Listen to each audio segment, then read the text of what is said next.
Hello and welcome everybody. This is the Thor Tranquility 19P/Mercedes Sprinter van. Now I am going to be doing a couple of videos on this machine, and the reason, or on this Motorcoach I should say, and the reason being is I'm taking it down on a trip down the Oregon coast, and before this whole trip, like an entire week before today, I have been coming to the house and trying to learn as much as I can about this machine before we leave. I've been going on Facebook and calling people and trying to figure a lot of things out, and I have kind of found that it's almost hard to get a lot of information on these things. So I want to be able to make a bunch of videos on it, kind of show you guys, you know, a bunch of separate little videos and show you guys how all of like the little systems work in here. For example, like how you charge the batteries, or how you use the water pump, or where all the water lines are, how to fill stuff, how to charge it, again, how to charge it, how it drives, how to use like the awning and the lights and the AC and all that kind of stuff. So I want to make a lot of little videos on this thing. So this video to begin with is going to be a little bit different than what you're going to see. So like I said, I'm going to be taking this thing down the Oregon coast. I don't know if I mentioned that, but I'm going to be taking it down the Oregon coast.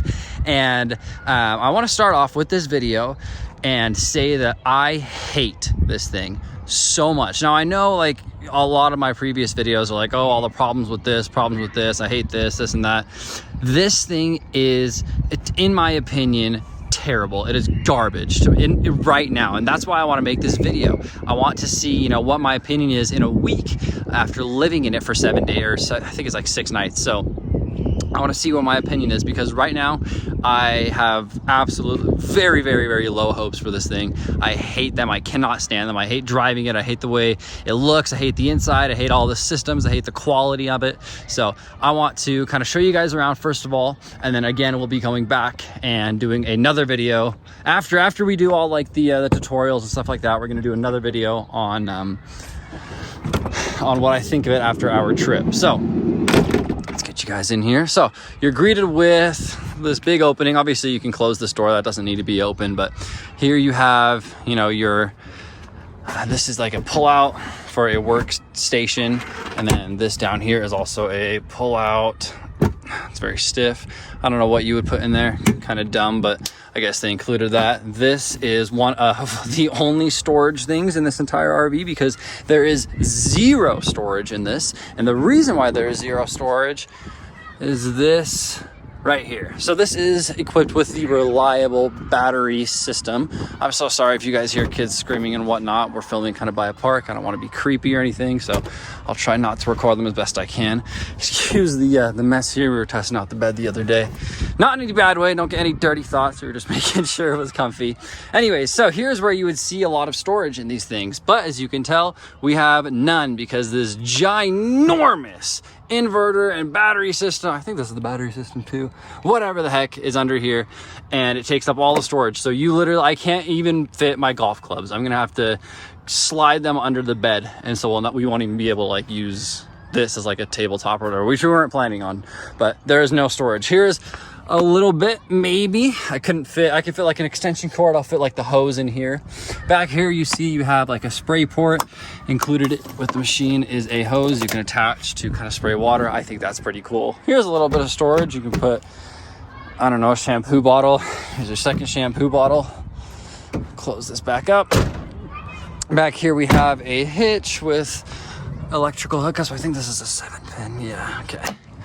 Just that. We've got sensors all around. If you can see, again, Thor Motorcoach 4x4 2500. I don't know much about what that means. We have Tranquility Sprinter, and let's see, we'll walk around again. Walk around this way. So stepping in, here's some quality issues already. You can see the floor is already a little wavy right there. That's great. By the way, this is just like a vinyl floor. Oh, I'm so sorry. Before I step in, here's a big thing. So this is a big panel, a small panel, I should say, but this shows you a lot of information about your coach and what you might want to know about like the charging status and your battery status and the voltage. All that is located here. Down here is the solar charger. I just kind of let this do its thing. I don't really mess with it or touch it. Here is the inverter switch. You turn it off when you're like going to go away for a little while or whatever, and then you turn it on when obviously you're in it and you're going to be using the inverter. Plugs here, fire extinguisher. Up here we'll just start with, we have this JBL hook thingy. It comes with like a JBL speaker. That's kind of cool. I guess maybe that's why it's worth Oh man, you guys, this thing has a window sticker and it's right here. First of all, I'm gonna show you it. You guys see that price? $153,000 is what this, let me just back out of it one more time. Now, would you guys pay $153,000 for this thing? That is so overpriced. You can buy a Class A bus with a freaking hot tub in it for $153,000. Whatever, we'll keep it going. I'm sorry, I just had to say it. Sink here, splashes all around, really annoying. There's tons of watermarks and it gets on this and then the sun gets on it and it bakes the watermarks in, so that's great. Here you have a burner. This does not even have an igniter. You have to use matches or a lighter, but you do have a burner here. Here you have your entire, this is like how you power the entire RV. There's not too many light switches in here, at least none that I could find. So this is how you power the whole thing. This is like the home screen, I would say. So you can turn, like, let's see, why don't we close this door?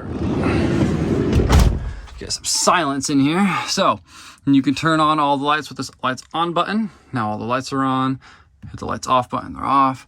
Your tanks, you only have 2 tanks. You have your fresh water and your gray water, and then your black water is like on a cassette. It's like a little thing, well, I'll show you guys in a minute, but it's about this size and you can like pull it out and you dump it into like a porta potty or just whatever toilet you want. So that's cool. It's got an awning. This awning is actually pretty interesting. I really like it and I like how simple it is to use. And you also have with, let's see, we'll go to the lights. You have a awning light. It's like a whole light bar. It's really cool. I'm sorry guys, let's see if I can zoom in on this a little bit. Focus. Thank you. Okay. Climate, that is for that over there. We have, that's your AC, I should say. Heaters in a different place. Here's your water pump and your tank heaters. That's for like when it's really cold outside. Your vents are also electric. Your kitchen and bath vent. This shows like all of your battery levels, your propane and stuff like that. This has like all your tire pressures and whatnot. Geez, it's hot in here. Okay. Here we have our bed. This is where we'll be sleeping. I'm not sure. I don't think there's like no exact configuration as to like which way you should sleep, but all of this comes up. This is, I think it's in the 19P model or something. I'll show you guys right here. So we've got, again, we have the 19P. So we have, yes, we've got like the folding stuff and the bench here and bench there. The 19L, which is what I would have totally bought. You get a bigger shower. You get, a fridge in a better spot. You have a removable table here, which is really nice to have. And then you have a dedicated bed, which is, I think that is yeah, it is a dedicated bed, I believe. Don't quote me on that, but I just like this floor plan a hell of a lot more than I like this floor plan. Anyways, keep going. Back here, here's your little bit of minimal storage. And here you have your, this is how you work all of your propane and stuff like that. So this is how you turn on. That's for like the heat in the RV. Again, I'll explain all this in coming videos. But that's how to heat the RV. That's how to heat the water. That's like the fan speed. That's time. That's service. And I'm not. Oh, that's to. This is to set time for when you want like your gas on or whatever it might be. More plugs in there. Okay, and then we've got more storage here that also opens up there. You've got another outlet over there. And here as well, same thing. You got a smoke detector. Again, your AC unit. In here is one of your tiny little closets as well. So as you guys can tell, there's not a lot of storage for big things, which is super annoying. In here, you have the world's smallest bathroom. This has got to hold some kind of record or something, but this is tiny. Here are bars for clothes. You put your clothes in the place where you poop and shower. So really cool there. At least I should say you hang up clothes where you poop and shower. This is a medicine cabinet. This is a sink. The way the sink works is you would wash your hands or whatever the heck you have to do. Pool's up here and you drain it back to this drain. Quality, really nice. Garbage. Here is your toilet. Your excuse for a toilet that you can't even close these doors. I know this thing swivels, but you've got to be very, very short or small to be able to be in there. So that's tiny. That is how you use the bathroom. That's not fecal matter. That is, I don't know what that is, to be honest with you. Toilet paper, it's got a cover here. Oops. Jam that in there and close this. Okay. That is how you flush it. So there's nothing here to flush it. You have to jump, crouch down and push that button. Hey, oh, these doors close very specifically. You gotta be smart with the way you close them, or else they just won't close. Okay, microwave here. Again, world's smallest microwave. I can accept this. This is like a small RV. I get that. Here's your fan. You don't twist this, by the way. You can tell it doesn't like it. It's on through there. Fridge, tiny fridge. It actually cools down pretty quickly. This is a nice fridge, and it's got, you know, a good amount of storage for what it is. So that's actually pretty impressive. Let me hop out here because this is the easiest way to film this next bit. Here's all your water and stuff like that, your filter, your pump, and obviously there is your water tank. All of this is cold water because this has a water heater, which is down here. Again, see, as you guys can tell, I've got a toolkit and an extension cord just packed back here, and this is where my golf clubs will go because Oregon has pretty golf. Here is water, stuff like that. That thing also opens up, but I'm just not going to do that. That'll be in a future video. And right there is your big tank water heater. I believe it is a 3-gallon water heater, and it takes 1.5 years to fill up. It's super, or excuse me, not to fill up, to heat up. Here is the driving position.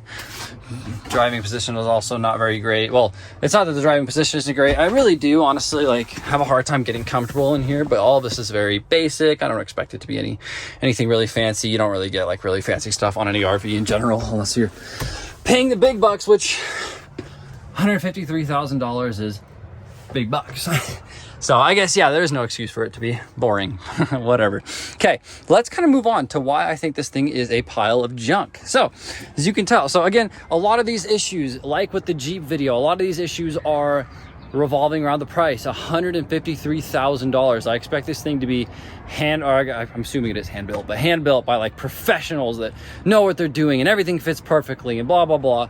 It does not. This is not smooth there. Again, this is very wavy. This does not fold flat. As you can tell, it's not flat. Okay, here, I don't know if you guys noticed. Let me pop this open for you. I don't know if you guys saw that rag. That's because the bottom of this will leak, so I've got to get a rag there or else it'll get all that wood wet, and you don't want wet wood. Another thing is, the first video I'm going to actually film, because I have to do this before we leave, quality, $150,000. That's what you get. Your money's going to a good place. So I'm going to put an L bracket like right here and bolt it in and make sure it doesn't move. Again, $150,000. These, I don't know why they're here. They're like really flimsy and whatnot, and I would rather not have them and just have, I wonder if I could actually, I do believe I'll remove them, and I will remove them because I would rather just be able to walk through, because this feels super tight. There's no slides in this RV or anything like that. More storage. I've got a ton of rags because this thing leaks a lot from everywhere. Storage. Again, more toolkits and cleaner. Now under here, I have not showed you guys. Well, I will show you. Let me actually cut to a clip of what's under there. Hey guys, so here's a couple days before filming the actual review that y'all are watching. So I've been kind of working with the water system and everything, getting everything ready for the trip, making sure everything works. And I looked right here and I saw this like puddle, right? And I was like, okay, well shoot, I guess it might be coming from underneath. I'll check that leak if it's leaking. And I don't know if you guys can see, but like right about like there where that pipe is, it was there was like a little puddle there, and then there was like a little trail going like out there, and then obviously a puddle right here. I just ran the shower and stuff like that, couldn't find it, so I guess that's okay. But check this out. So while doing that, we found this nut just under there. No reason why, or the screw, no reason why that should be there, completely just hanging around. And then we also found out that this wood was split, so this is where a screw goes through, obviously, and obviously this wood just, you know, split and fell off, so I've got to tap another hole again. It's great quality, Mercedes. Pretty crazy, right? Bolts and everything missing. That's why that rag is there. This is like this rag is in like halfway. So this catches like water. I believe it might drip from here. I don't know, from the shower, because it's not very well sealed. So that'll be there to catch that. And then I'm guessing, I can't imagine why there would be a leak very deep in there without, like, I don't know how water could get clear down in there. So I'm gonna assume there's a leak over there. So I'll be taking that apart a couple times. I was about to be super excited. I just saw a light bar on this thing. It was covered up. So I took off the cover and I was like, oh no way, this thing has a light bar. Because you guys can tell, it was on in the video, but obviously doesn't work. So I don't know why I got my hopes up. Again, $150,000 garbage. Here is your filter and stuff like that. As you can tell, my dad put like a little floaty in there so it doesn't rattle, because this thing, even with that, is a ginormous rattle box, just like any RV is for the most part. More quality issues. Let's see here. Somewhere around here, there's just a open nails and stuff like that. A lot of the stuff just doesn't fit very well. As again, like I said, it rattles. It's just a pile of junk, you guys. And I wouldn't even buy it with a reliable battery system. And the solar panel doesn't charge worth crap. Solar, again, it might be a cheap quality or something, but it does not charge very well at all. Let's wrap you guys around to the front end. You have a diesel motor here. Now I've got a big gripe with these. I think these things are junk. Just Mercedes in general. My parents bought one. Now I don't know, this is like their third or fourth Mercedes RV, not a Sprinter. They've had like actual like RV, like Winnebago type, like Class C stuff. And I remember their first one. Let me get out of this wind. Their first one, y'all, again, it was like very, very new, like under 10,000 miles. Y'all, they could not go out for a week without having $1,000 worth of damage, like just breaks, like the motor. They've had to like rent cars to get home and then drive the cars back and take the RV home. Like these things are just piles of junk, and I don't trust them one bit. You have a bike rack here. I think you can get a ladder, but we've got a bike rack because, again, I don't know, nobody in this family bikes. Here is the propane stuff. That's to turn on and off the propane if you want to use it. That's the fill. This is the exhaust for the propane. Here's what I was talking about. I'm sorry about the camera. That is where your black water goes, and then it just comes out and you empty it. City fill water. This is for TV, I believe, or Wi-Fi. No, yeah, that's for, I don't know what the heck that's for. Go Power, whatever the heck that is. I'm sorry, I don't know a lot about it still. TV, this is where you charge it, and then this is where you fill up the water for the water tank. So really cool. Again, you guys, I don't like this thing one bit. This thing is such a pile of junk to me, so I'm not a very big fan of it. I know there's like a huge market for them, and if you guys like them, good for you. Cool, you know, I'm sure, like I said, I know a lot of people like them. I know that, but I really hate this freaking thing so much, you guys. It's not worth $153,000. I think that this thing would maybe, like, if I were to personally, I've been thinking about this a lot. If I were to personally buy one of these, I would pay $80,000, maybe even $70,000. I would not pay a penny over 90 grand. That is so overpriced, and you're paying 150. Sometimes I've heard of these things going up towards $200,000. And all the systems are the same. That's what I want to kind of mention before we end this video. All these systems are very, very, very similar. They're very universal. If you can figure out one, you can almost figure out all of them. So whatever, 150,000 garbage. And then what else? What else I want to mention? I think that was actually about it. You know what, guys? I'm going to end the video here. I appreciate y'all watching. I'll check back in with you. Well, I'm actually going to check. I've got a video that I'm going to schedule to be out while we're on our trip. That'll be fixing the fixing the wobbly water pump and all that crap, which is a joke again. So I'll be fixing that in the next video, and then you'll just see videos through the next coming weeks of all the systems and, you know, how to work the whole thing. So thank you guys so much for watching. We'll see you on the next one. Later.